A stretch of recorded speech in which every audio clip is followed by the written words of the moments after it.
Hi, I'm Luminousz Ztarr. Welcome to the Luminousz Ztarr channel. I'll give you 10,000 kisses if I could, but thank you so much for helping us to grow. Thank you so much for making this happen.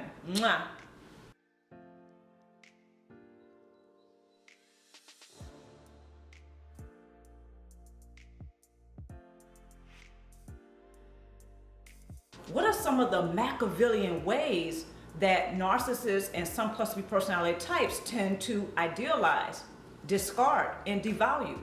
A lot of us probably have some experience with that. First off, we're going to talk about the Svengali methods that narcissists tend to idealize. Seduction, charm, neuro-linguistic programming are just some of the Svengali methods that narcissists and some cluster B personality types use to idealize us. These tend to be very subtle.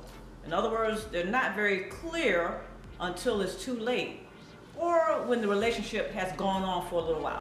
When the female narcissist meets her match, sometimes there is romance in the air, but of course not sincere romance. The female narcissist, if she chooses to become involved romantically with the male counterpart, she's usually up to something else, okay? Of course, she's up to obtaining source supply. Her main objective is to get source supply, to maintain her false self-image. This male narcissist may have a lot of money. This male narcissist may be rubbing elbows with influential people that she wants to get next to. See, it all depends on what she's after. So she may become romantically involved. She may become sexually involved with this male narcissist. It all depends, again, what she's really after. She will not risk being put down or ensnared by this male counterpart or match. Intuitively, again, she knows that the male narcissist is her match. She knows to a certain extent what he's capable of because she is capable of the same thing. The sexual tension between these two usually is very intense. Okay? But again, they are extreme opposites. Some female narcissists conclude that it is better to conspire with her male counterpart or match in order to obtain a large source supply that they may be competing for. She will set up the scenario to ensure that she is at the advantage of obtaining possibly a lifelong source supply from a particular targeted prey.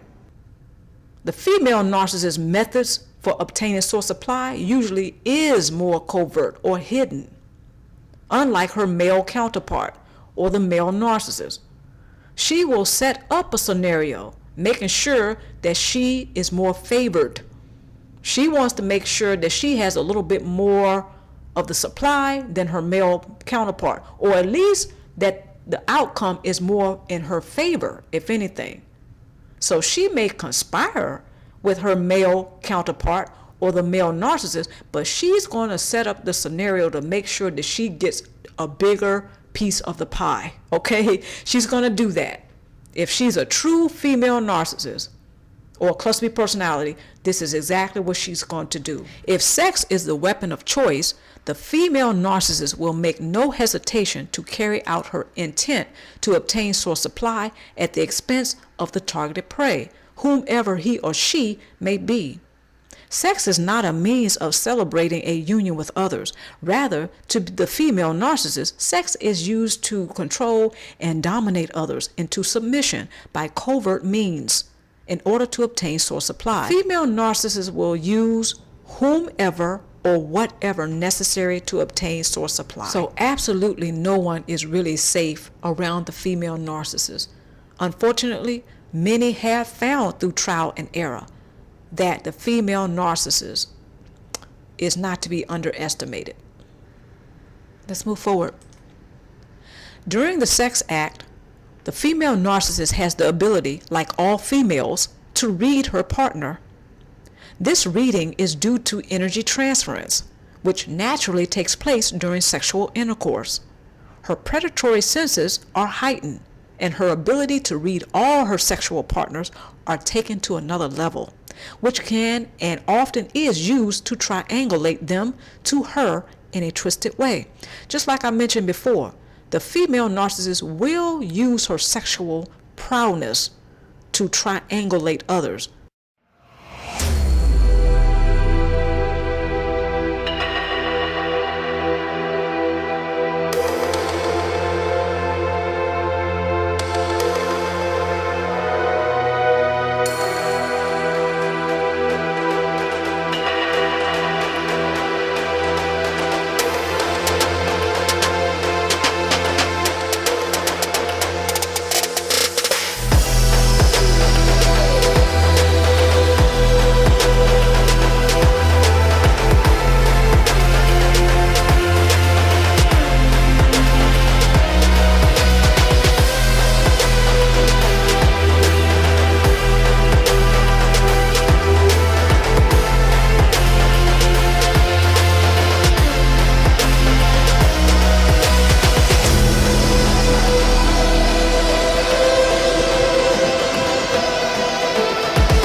Think about how they seduce and how they charm, that's pretty easy to point out.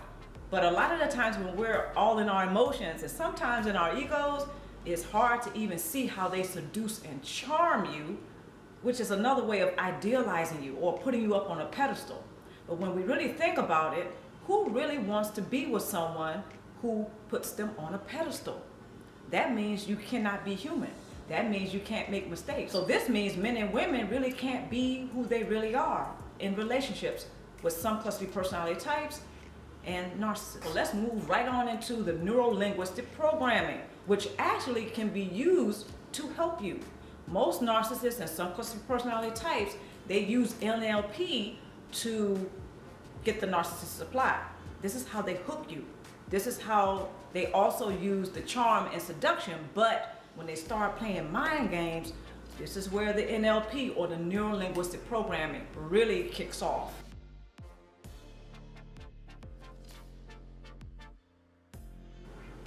So there are 3 things that neuro-linguistic programming tends to do when a narcissist or a cluster personality type uses idealization. Number 1, it robs you of your voice. Number 2, it mystifies your identity. Number 3, it stagnates your life. So when a narcissist idealizes you, that means they're not really seeing you for who you are. They tend to put you up on a pedestal until you fall from grace.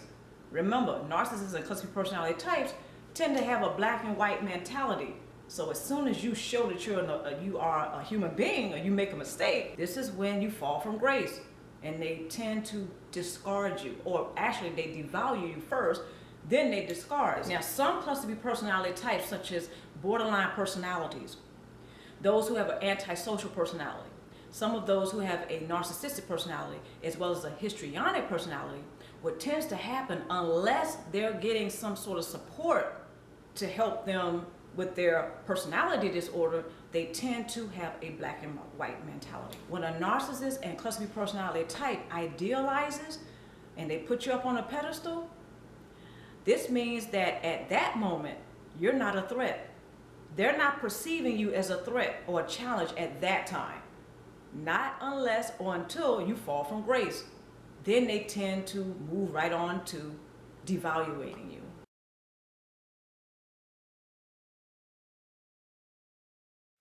The ultimate silent treatment is covert narcissism, because you're being secretly mistreated and you're also emotionally being blackmailed to keep their secret.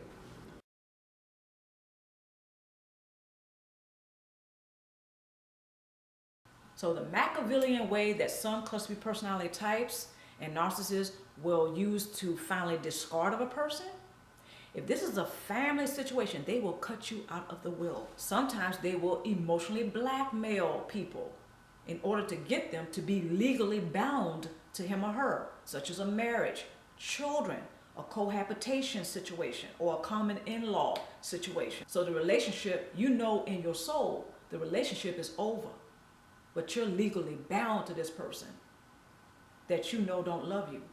And you may not know, you may no longer be in love with him or her, but you're legally tied to each other. You're legally bound. So this is another way of discarding of you as they go out for new supply. After we have experienced codependent narcissistic relationships, let's just face it, we need a very safe environment to express what we've gone through. We need to unload, okay? We need to vent. We need to be able to focus on thriving forward. And we need someone around us that's going to support us and cheer us on to do that. After a narcissist and cluster B personality type idealize a person, devalues them, and finally discards them, sometimes even to try to hoover them back in, let's just face it, after we go through all of that, sometimes this is how some of us end up